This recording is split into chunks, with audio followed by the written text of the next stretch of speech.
So once again, Rabbi Mimran is continuing on and talking about actually the meditative practices as prescribed by the Rav Aryeh Kaplan. And I see that Rabbi Mimran was a deep student of Rabbi Kaplan. He says, repeat the verse. Now, we talked about the possible verses, and I mentioned a couple of things in the last year that you could possibly do. I mentioned, so I used to do this a lot.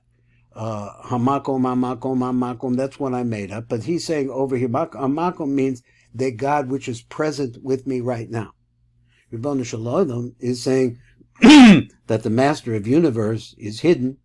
He says that you repeat this over and over again, Ribono Shal Olam, Ribono Shal Olam, Ribono Shal Olam, Ribono Shal Olam, Ribono Shal Olam. It is Ribono Shal Olam, Ribono Shal Olam, and now he says, repeat the phrase over and over, slowly, he says, not like I say it.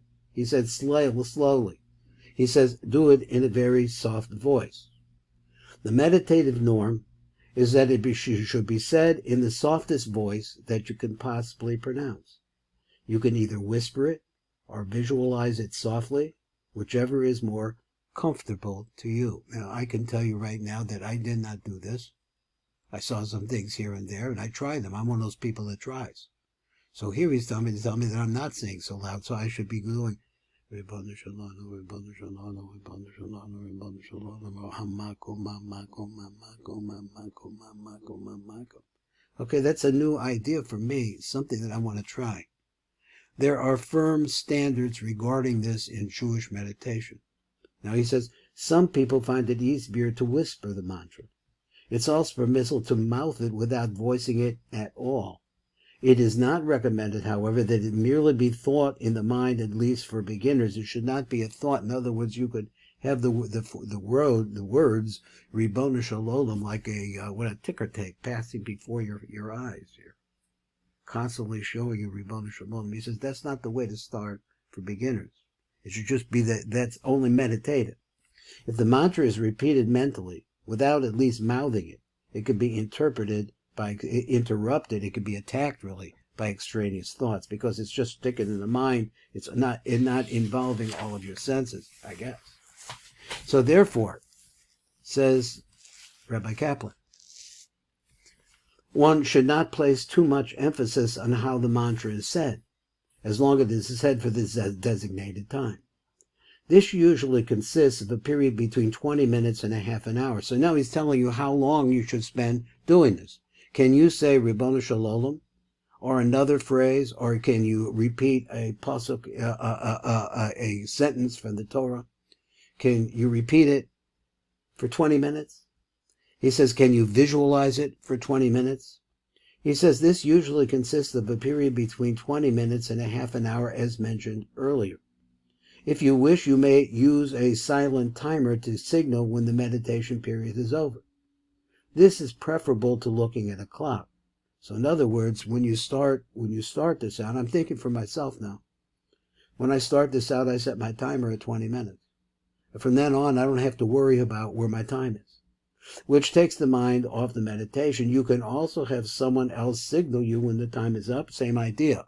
Just take it out of your hands that you're not the one that's checking. After a while, however, you will automatically know when the period of meditation is over. At first, you may allow the mind to wander freely while reciting the mantra. So that's interesting. As long as you have an inner awareness that the words Ribono Shal Olam, for example, denote master of the universe, the words themselves will pull your thoughts in a meaningful direction. The words themselves will continuously bring you back. He said, no matter where the thoughts lead, there is no cause for concern. Now he says the Hasidic teaching says that any thought that enters the mind during meditation does so for a purpose. And I'm thinking the same thing is true when we're saying the Shemona Esrei, because it's very easy to get distracted in the Shemona Esrei. But I'm thinking that all of those distractions, if you can bring them back into your concentration on what you're trying to accomplish in your prayers, are really a part of the prayer. But they say the lower part of the prayer, they could distract you all the way out from the prayer, and you don't know where you're at and in the prayers. You have to fight to get back into it and just keep losing it and going back. But that's part of the process, because what's distracting you are really your life. The things that worry you are most important to you. So he says, it is also instructed to pay attention to the visual images you see while meditating with the eyes closed. As you become more advanced, these images become clearer and more vivid, and it becomes much easier to focus on them. Again, as you become more advanced, the images that cross your mind, they become clearer and more vivid, and it becomes much easier to focus on them. Beyond that, as days pass, your control over these images improves dramatically during the meditative state. The vividness of these images can also become spectacular. So all of that going on is that you could get a psychedelic experience, he's saying, in meditation. In general, bodily motion destroys concentration during mantra meditation and should be avoided. Don't be moving around. Some people, however, report that a slight, very slow swaying, perhaps a half inch in each direction, helps ease tension during the initial stages. If you find this helpful, you can use it. So he says, going on, how much more of this is just too good? At first, during meditation, you may allow the mind to wander freely or concentrate on the images you see in your mind's eyes. However, as you become more advanced, you should begin to allow the words of the mantra to fill the mind completely, blanking out all sensation. This is where you want to go. This involves keeping all other thoughts out of the consciousness, all of your attention be focused on the words of the mantra, leaving no room for any other thought.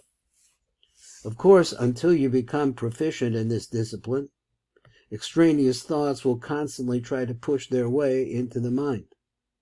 You must then gently push them out, forcing your concentration back to the words of the mantra. Now, it's interesting that he said, in my approach to this before, without really reading Aryeh Kaplan, I read Likutei Moharan, of course, which is fantastic.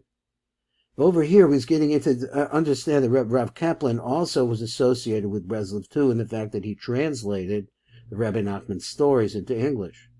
So you have to see this a person that understands the concept of meditation is attracted to those who teach it. And here we have Rabbi Kaplan showing you all these different ways. You must then gently push them out, and the operant word here is gentle.